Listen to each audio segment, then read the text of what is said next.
Today, we're defending our July reads. And trying to convince each other and you that they're actually worth it. Although I guess in some of yours that they're not worth it. Not to read it. Welcome or welcome back. I'm Diana. And I'm her daughter Genevieve. Grab a beverage and join us while we talk about our July reads. I read 5 books in July, which is a little low for me. It's not a competition. And the points don't matter. My first book was Never Home Alone, From Microbes to Millipedes, Camel Crickets and Honeybees, The Natural History of Where We Live by Rob Dunn. It was a nonfiction book about basically all of the critters we live with. So would you give it a thumbs up, thumbs sideways, or thumbs down? Oh, thumbs up for sure. The second book we read together. Oh, I have it. Hold on. The Amalfi. I can't Neither say it one of either. us can say this. The Amalfi Curse by Sarah Penner. This is a fiction that spans multiple timelines and involves adventure, pirates, and shipwrecks, and pirate treasure. You still haven't said thumbs up or a thumbs down. My third book was The Road Trip by Beth O'Leary. Romantic comedy. Contemporary romance. Contemporary romance comedy.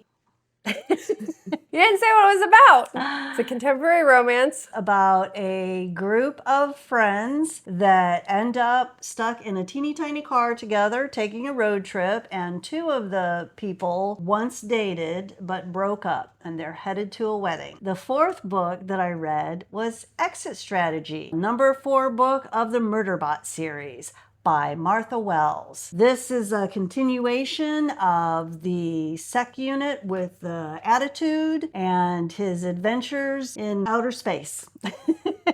I love the Murderbot series. My 5th book was Junie by Erin, Crosby, Eckstine, or Stein, we're not sure. This is a historical fiction about a young slave girl living in the deep, deep South. It takes place right before the American Civil War. And that's my number of stars. Okay. So I got the impression that you didn't like The Road Trip, which is a book that I actually really liked. What did you not like about it? The Road Trip to me was very predictable. It was kind of cute. I listened to the audio and the narrators did a very good job, British accent. So it put me in mind of Love Actually, which is a movie that I like. Mm-hmm. But I found it to be very predictable and just didn't seem like this kitty really wants to be on my lap. Sometimes I just don't understand why these people don't just talk to each other. That's fair.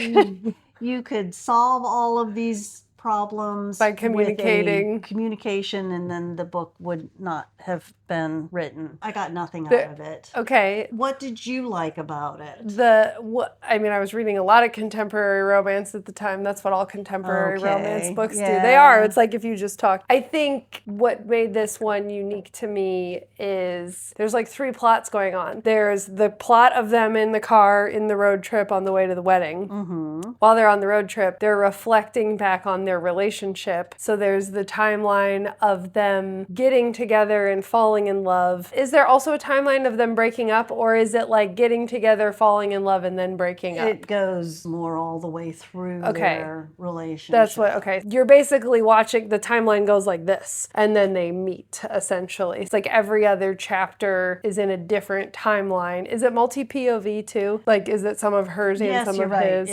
It was multi-POV. So for me, anytime something is multi-POV and multi-timeline, you just keep reading because you want to know, like, to hear a continuous story, you have to keep reading more. That's the best thing about contemporary romances is they're predictable and you always know what's going to happen. If you don't want to think too much and get too invested, then I suppose it's the book for you. But you said you didn't understand why she liked him at all, though. That was the biggest thing I think that got me, because and maybe if I was a girl of 20, which is what she was, she would find something redeeming about him. But I found him to be a wimpy wussy doing whatever. He came from a wealthy wealthy family, so he had everything pretty much available to him, and he did nothing with it. He had no hobbies, he had no Drive goals, no okay. personal drive, and his best friend was the biggest jerk that you could... Sounds an awful lot like one of my relationships that I had. I guess I'm just tired of this chase where the woman is chasing a worthless man. Yeah. To me, that's not real life. No, that's fair. If it's any consolation, the only thing that I remember about the book is that it's two timelines going in different directions. I don't remember their names. I remember smiling, giggling, or whatever. I think it was my first Beth O'Leary, and I then proceeded to read more of her books.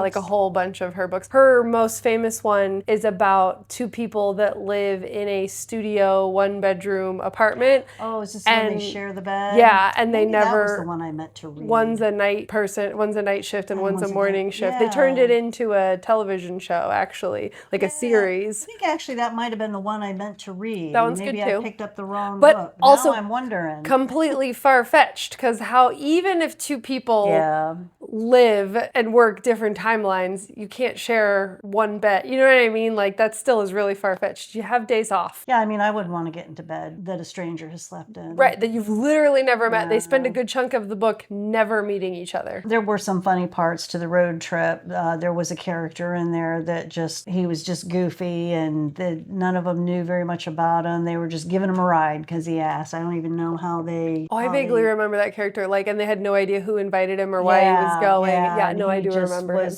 Comedic relief. Yeah, he kind of was. I mean, the whole book was kind of light comedy. That's probably what bugged me the most, you're right, is I found no redeeming value in the main character and couldn't understand why this woman who had basically was supporting herself and growing and everything, why she would be attracted to this lump. Romances do follow such you have your tropes, you have your third act breakup, you have your miscommunication, those are the staples of a romance, that if you don't buy into the couple, then there's no point in reading it. That must have been it, honestly, that I think about it. It was, he had nothing to offer her. Thank you for reminding me that. The one that I think everybody should read. Not just me. Everybody. You especially, though. Okay. You'll thoroughly enjoy it. Is Never Home Alone. Which, every time she brought this book up, I was not thinking about... She would say the title, and I'd be like, Macaulay Culkin? I know. It sounds like Home Alone. But the concept is we are basically living in an invisible universe that if we could put on microscopic eyes would stun us. And each chapter was a little bit of the different types of universes that are living around us. Okay. One of my favorite things that I remember, he decided to take some of his grad students and bring them to his house and say, collect every bug and insect you can find. And they're all going, we're not going to find anything. You live in a clean house, in a closed environment. I think he was in an apartment. And they found over 100 different species, and he said to this day, and the book was a recent book, they were still trying to identify a lot of the species of the insects that they found. He also said that he found it interesting that they can't identify a lot of these. When these scientists go to get their degrees, they all go off to Borneo or go off to some foreign place and follow this foreign beetle. Here in the United States, nobody looks at the bug they see all the time. They think, oh, somebody knows what that is. Somebody studied that, and they haven't. He said, if you see a bug, take a picture of it, send it to a scientist who cares.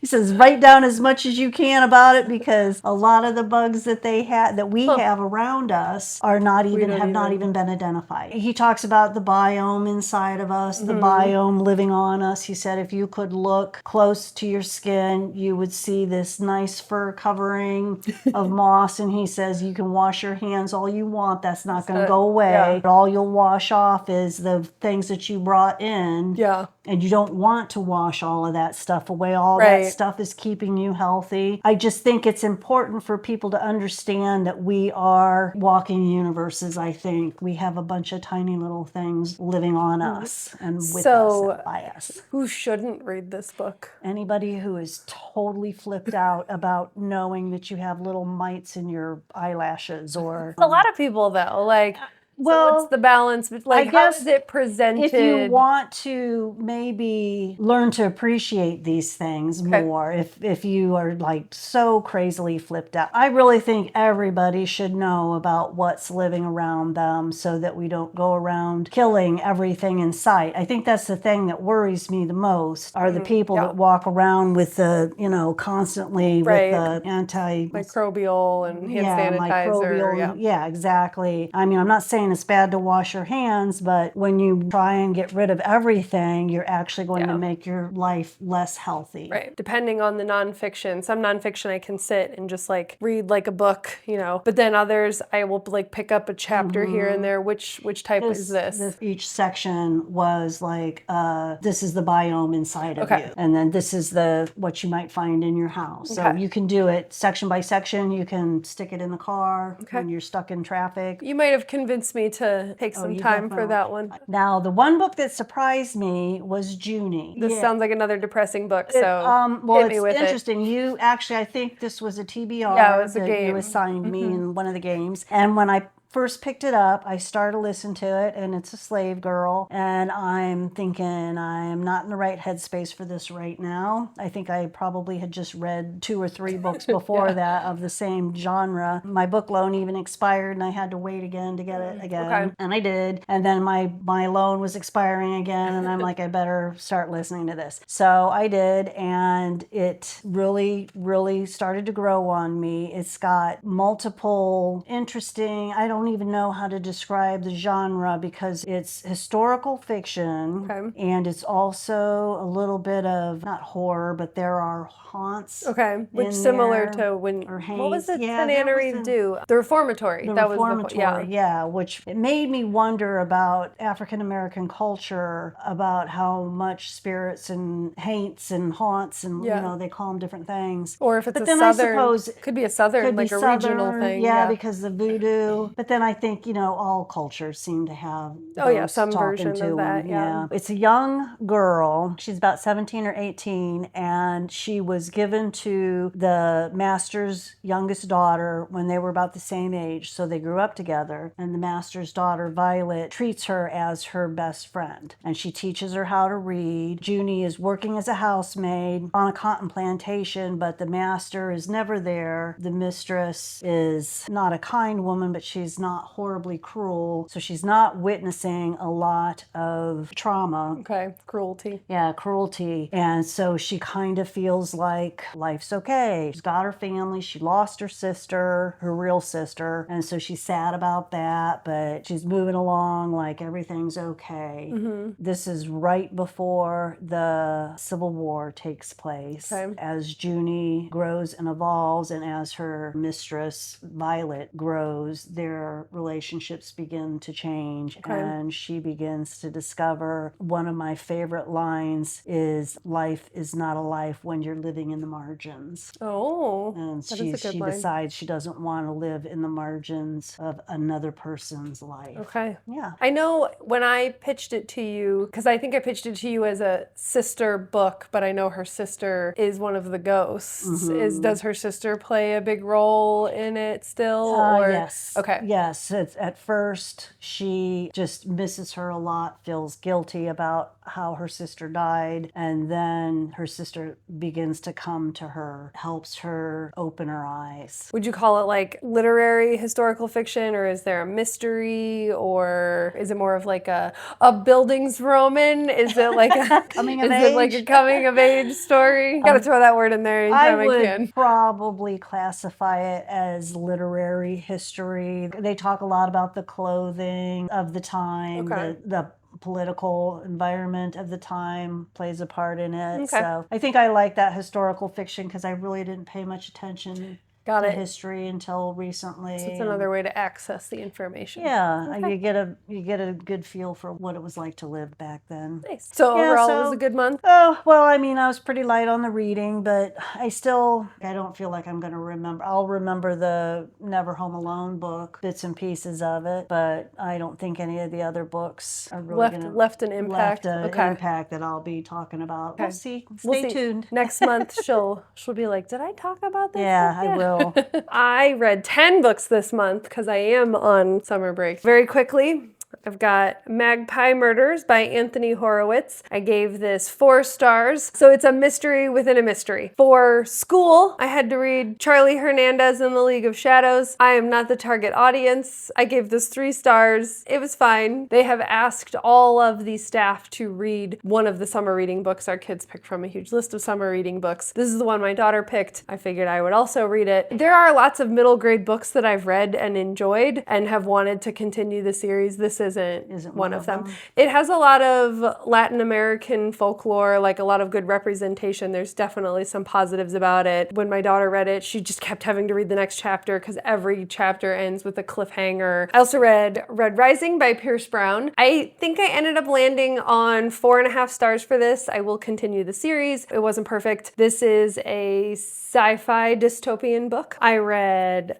The Princess and the Grilled Cheese Sandwich, my first ever successful graphic novel. I gave this 5 stars. I attempted to read this book, but then DNF'd it, the last one by Rachel Howzell Hall. Yep, you can watch my video on that one. I also read the Amalfi. I always want to throw an extra L in there. I also read the Amalfi Curse by Sarah Penner. I would add it is magical realism. There is a little bit of a witchy element to this. And we were just saying, if you liked the movie Fool's Gold, you'll like this book. Yes. I went and watched it after I read it. Very similar. I gave this 4.5 stars. And then I also finished a nonfiction this month. I read John Green's Everything is Tuberculosis, which is nonfiction about, it's about tuberculosis. I feel like it's about the history and current progress in tuberculosis. And even though I am a scientist that worked in infectious disease, I still learned some things about it. He talks a lot about like the social aspects of it. So it was definitely worth reading. I also read Alice Feeney's My Husband's Wife. I ended up giving this, I called it a high 3.75, low 4 stars. So this is a mystery book. I'm gonna come back to that one. The Poet Empress by Shen. This is fiction, historical fantasy. We'll call it historical fantasy. I gave this 5 stars. And then The Will of the Many, which I also did a big vlog about. I gave this 5 stars. This is, I would say, somewhere between fantasy and sci-fi. I think reading this before reading Red Rising is why Red Rising wasn't 5 stars, because they have a lot of similarities. So these are the 3 that I want to convince my mom to read. So the one that I think you would love would be My Husband's Wife. So Alice Feeney is the same woman that wrote Rock, Paper, Scissors. That's the one about the guy with face blindness. Oh, okay, yeah. I read this in 2 days because you want to know what's like, it's a mystery. You got to know what's happening. A woman goes out for a run. When she comes back, they're living in this small town they've just moved to relatively recently. When she comes back to her house, her key isn't working and another woman answers the door and her husband is there and they are both telling her that they're like, you don't live here. This isn't your house. You're not my wife. And wow. Then it just proceeds from there. I told you running is not a good sport.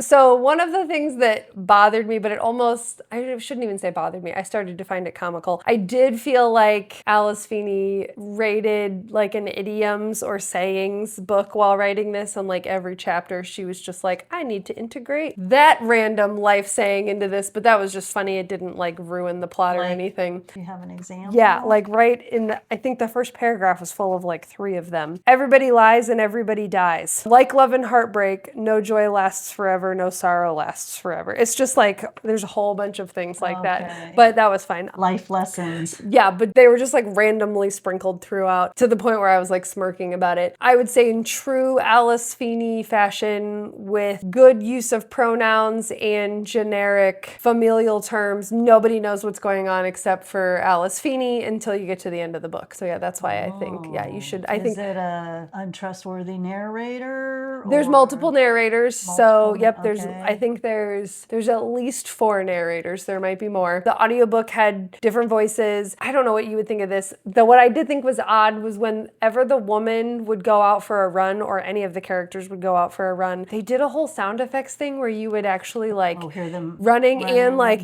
panting. Yeah. But I guess it was the first chapter and the last chapter, so maybe it was like a bookends kind of thing. Do that. But yeah, so I think I would like that. Yeah. I'll put that on my... Good, I convinced her to read one. Yes, okay. that was easy. Okay, now, this is my risk taker here. The Poet Empress is about there's no like set time period. It's a made up world in a made up time, but it definitely feels like ancient China, ancient East Asia. Okay. The time of emperors and concubines, and they talk a lot about historical things that, from that time period in that era. Very, very poor area. The main character has just buried her like fifth sibling because they're starving. There's a famine, and she decides to offer herself up as a concubine for we'll call him the prince. I think he is the prince. He's cruel. Everybody knows that this particular prince is not a nice dude, but she's trying to save her family. In this world, there is magic, so it is a fantasy, but the magic doesn't play a huge part in it. It's just supposed to be that the imperial family has access to the magic, and that's why they're the people in charge. This is a very dark book. Like, there were a lot of parts of this that were very hard to read because we get into all of the things related to concubines and mistreatment of women, and he is cruel. Normally in books, you read a certain amount of like torture and then something like good happens. And it never happens. It's not that it never happens, it just It's like not enough. It just took a long time. The magic in here, the magic system is poetry magic. It's like a written magic, and each of the sons, the princes, is given a specific type of magic, and the cruel one, the main one in this, his is like knives and fighting. Whereas some of the other ones, there's like the prince that can plant trees everywhere, and then there's the one that can build roads everywhere, you know what I mean? But I think there is enough historical aspects of it that I think you would be interested if you're interested in East Asian history. The writing was really good. Like, I did feel like I was reading like a really good writing book. I did feel like I was reading like an ancient, almost like Confucian style text or something like that. Even though it was very, very, very dark, it does have a satisfying ending. So it's not like, everybody dies or something like that. Right. Well, I don't know if you want to call it a revenge ending. Actually, at one point I was telling my husband, there are two ways that this book could end, and one of them is going to make me throw it across the room, and the other one is going to make it 5 stars. And it was neither of those endings, but I still gave it 5 stars. So my risky suggestion for you. I thought that was your risky. Well, this is, I want you to try that one, but I'm not sure I think you would like that one. This is the one that I think you would have a hard time getting into. So The Will of the Many is Roman inspired, and the magic has to do with, it's called will. It's an MLM pyramid scheme. That is the best way I can think to describe it. There's a chart. 8 of these people give will to this part, give magic, strength, power. And then 56 of that, that's why it's a pyramid scheme. So that by the time you get to the top, they have thousands of people that are giving them will. So everybody seeds half of their will, and then they use will like technology. They use it to build things and move things. And there's something in here called a transvect, which is kind of like a plane, and it's will powered and stuff like that. But in this particular book, we have an orphan that is adopted very late in life and entered into this academy where powerful officials send their children so that they can get a ranking, because this world is all about ranking people. He's sent there to infiltrate it and spy, but also try to make his way up the ranks. Meanwhile, our orphan also, he doesn't like this whole system, doesn't agree with the system. He doesn't come from the system. That's why he's an orphan. You know that early on. Babel. It's like Babel. A little bit. I mean, that's what it sounds like. No, because he wasn't adopted to infiltrate it. The guy that adopts him is like, look, I need you to get in there and spy. He tells him that. But then our main character also has his own objectives. But it's very fast-paced, very easily, accessibly written. But it is high fantasy. It's part of a trilogy that's not even done. There's a ton of characters. Like, I wished I had not tried to mark characters because there's so many. And at that back, there's like a whole list of all the characters. But anyway. You said it's a trilogy. Do you feel like you need to read the others? If you don't read the epilogue, then you would be fine stopping after this one. But if you read the epilogue, then it's like, oh, you don't feel like you need to read it right now, if that makes any sense. So it's not like a cliffhanger. It's not like a true cliffhanger at the end. No. This whole book comes from one character's main point of view, and I've heard the second one starts integrating other POVs, and so the world gets more expansive. And then Red Rising is about a lower class red that is taken and asked to infiltrate an academy, and he gets in there. A lot of plot armor. This character has a ton of plot armor to get through all of these trials and tribulations. The main character of Red Rising has a lot of plot armor to get through a lot of plot armor? That was one of our vocabulary words. Was it? Yeah. Remind me. So plot armor is when a character can magically do all these things to survive these situations that nobody would ever actually survive because they're the main character. Okay. And so reading this and then reading Red Rising, this was the much superior writing. James Islington has written an entire other series before. Pierce Brown, when he wrote Red Rising, I think it was his first book. There is definitely, it felt, I don't want to say juvenile, like I would not give Red Rising to a child, but I've heard the writing gets better as the series goes on, whereas this is like a very developed author who has, been in the game. Anyway, but this is, you want to keep reading to know what's going on and figure out how he's going to get through that next situation. We'll put all 3 of those on my TBR. Of all of the books that you pitched, I definitely think, is it Never Home Alone? Is that what it's called? Okay, Never Home Alone. So Never Macaulay Culkin. No, I'm just kidding. I think Never Home Alone is one. I teach when I do ecology with my students. I also do the digestive system, and we talk about the microbiome inside. So at a minimum, I should check out that chapter and see if I can use it with my students. Okay, what about me? What's the first one of mine? What was the first one? My Husband's Wife. Yeah.